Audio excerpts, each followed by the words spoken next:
All right, what up, people? It's your boy Chig from Unit Eagle Eye coming to you again with another video, and it is the player ratings. Um, I thought I'd come back straight away rather than wait until tomorrow, just because I don't even really want to think about it after tomorrow. And sorry, after tonight, I should say. I don't want to even really think about it. And secondly, I guess this gives me an opportunity to really kind of get it off my chest what I feel about the performance. Um, Embarrassing, shameful,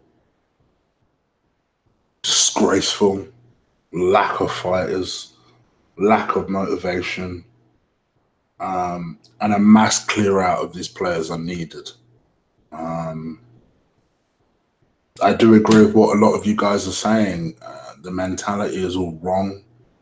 Um, Everything about the team is just wrong. A lot of it is the previous manager, and it's the stank of that previous manager. Um, and a lot of it is just the mentality of the players. A lot of people will blame individual players. As you heard, Lee in my previous podcast blamed a lot of previous players, and I get it because I agree with a lot of what he says. I don't think that Granit Xhaka is particularly an amazing player. I think he has been better this season. But when people kind of attributed our loss on Sunday with the fact that he wasn't there, I mean, it's laughable, that kind of thing. Um, I think people will start to question Emre, and I get it because, to be honest with you, in a lot of ways, you have to say, well, hold on. So what was the issue today? Because this is the first time I've seen us play this season put up two really poor back-to-back performances where we've lost both games. And people will say, yeah, but we've been riding our luck for ages, Chig, this, that, and the other. But the fact that we've, let's be real, been smoked in both games. I know Crystal Palace was technically 3-2, but we were smoked in both games. And it's the performance. There's just no motivation. There's no drive. There's nothing there. And that is a really scary thing because now we're at a real time for the very first time this season. There's a real prospect that actually we may not do this. We may not make Champions League football. And I'm trying to be positive and think, nah, we'll bang over Valencia. But would we really? We always struggle to Spanish teams. Always. All right, Real Madrid aside. That one time that we got to the final. If people want to point to that, okay. But generally, we always struggle to Spanish teams. A Valencia side who, unlike us, their trajectory is going up. Ours, once again, at a crucial part of the season, is going down. And we need to find a way of making sure this ship doesn't sink all the way to the bottom as per usual. And that for us has to be the main task now. Whether or not these players are good enough, and trust me, it's going to be hotly debated over the next couple of days of Twitter. If you are sensitive to those sort of debates, I suggest you stay off Twitter. Because trust me, that is going to be a hot topic of debate. Whether or not Granit Xhaka is good enough, in my opinion, no. But then again, he ain't alone. Most of this team is not good enough, if not all of his team.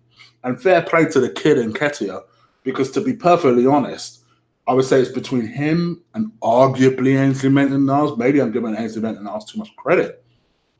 We're probably the two best, I say best, least crappiest players on the pitch. It was a disgraceful performance. And I think let's just go into the player ratings. I'm going to start with Bernd Leno in goal. For me, poorest performance I've seen from him this season.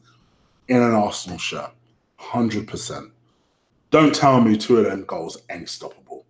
Free kick, I thought, all right, I think he's unlucky. The other two, though, I was going to say 3 out of 10. 2 out of 10. Terrible. Terrible. And you're lucky to get the 2. Ainsley Maitland-Niles, I thought he was the best defender. For what it's worth. He at least tried. Made a couple of last-ditch tackles.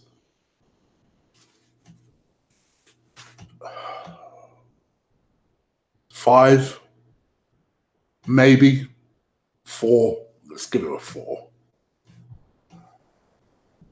Socrates, I like you, Socrates. This weren't it. 2 out of 10. Koscielny, no, sorry. I'll tell you what Socrates scored. I'll give him a 3 because I know somebody's going to start bitching. I'll give him a 3. Koscielny, I'll give him a 2. Fuck it. Monreal, I'll give him a 3.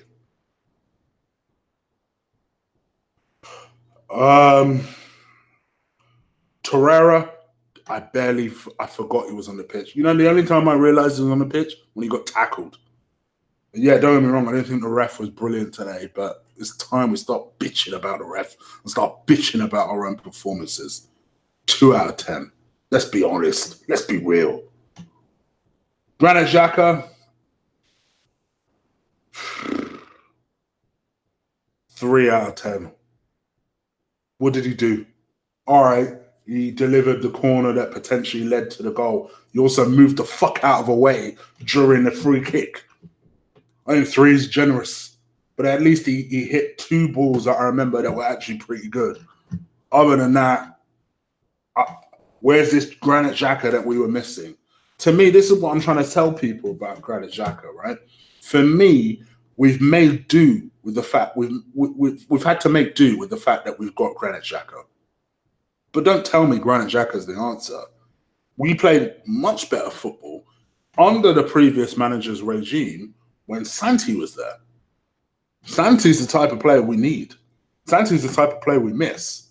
Santi's the type of player that moves that and I hate using the expression because I know it pisses pure football fans off, but who quarterbacks the team, who's able to set the team on motion.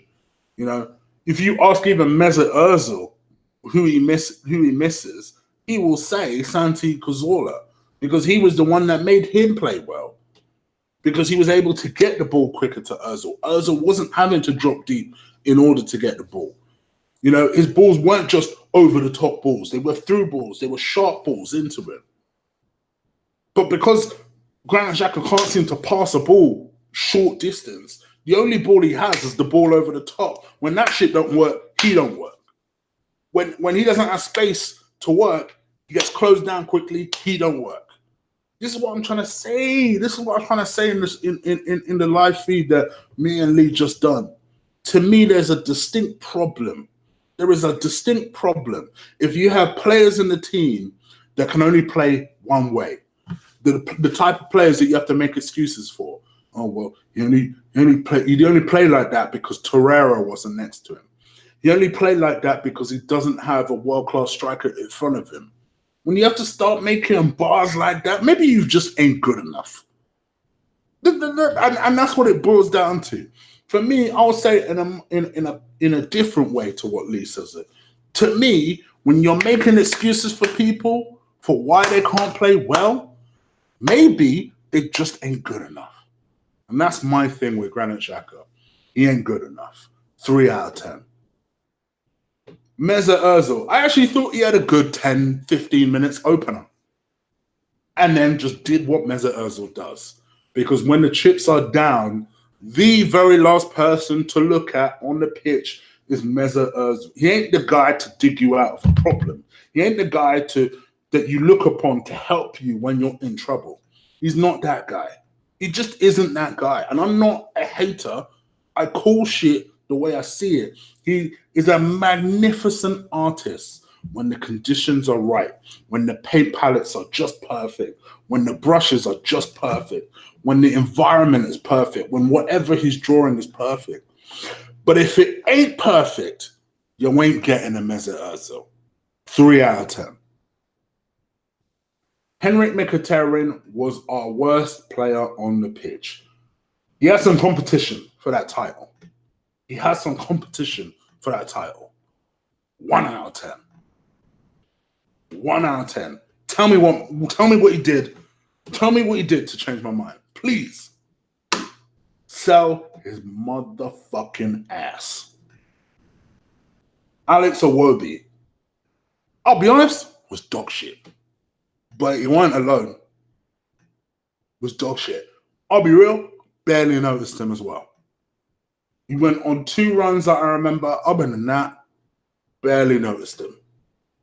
2 out of 10. Alexandre Lacazette, another one I barely noticed. 2 out of 10. Let's be real. Absolutely terrible. All of them. I ain't done though. Let's talk about our substitutes. Let's talk about Matteo Guendouzi. You know the people that were crapping all over this kid for being so apparently crap. When he came on, my man was head and shoulders better above anyone that was on that pitch at that time. I'll give him a 4 out of 10. Eddie Nketiah, the guy that even I had the cheek to say wasn't good enough. The kid came on and at least was putting himself about. Tell me who played better today, Lacazette or Eddie Nketiah?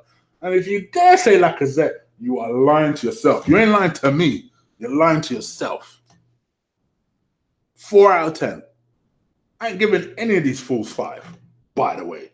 Little spoiler alert. Trying to remember who else flipping came on because I've forgotten who else came on. Hold on, let me come back. Let me see if I can remember the substitutes. Hold on, let me just remember. Oh, of course, Kolasinac. 2 out of 10. Let's be real.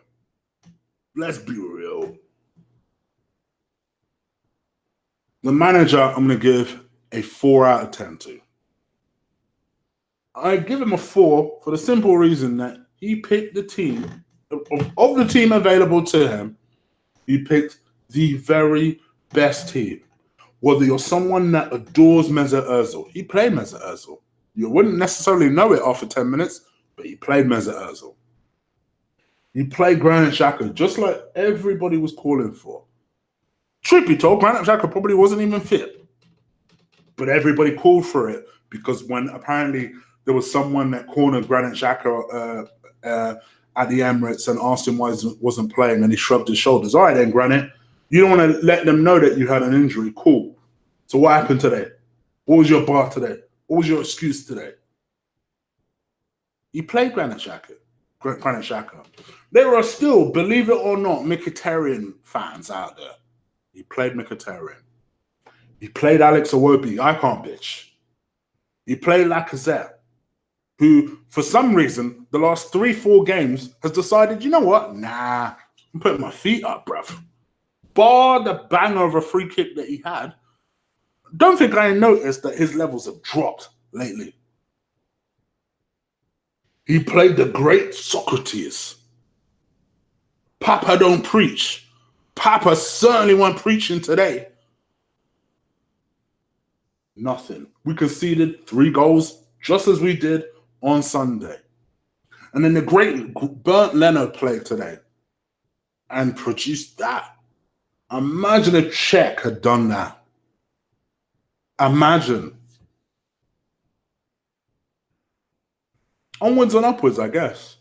And that's why I decided to do this video today. Because I guess I got 3 days to try and get my head right and to try and produce some sort of encouraging preview for you guys ahead of the Leicester game. It's pretty difficult when I just watched that, man. Now, sometimes, listen, in a way, there's no disgrace losing to Wolves. They're a good side. I said it in my preview, they're a good side. I like them. They're a good side. Even when they were in the Championship, I was always a big advocate of Wolves because They've got. I love that their stadium is a very nice stadium. They carry themselves like a big side, and they act like a big side. They were confident ahead of today. In the first 20 minutes, they were just letting us ping the ball around them.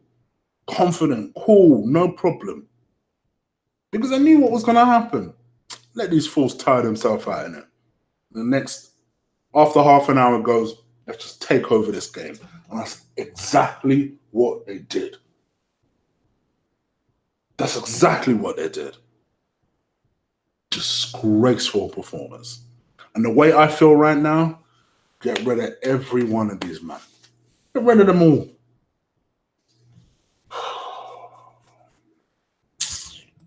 Comment, like, share, whatever.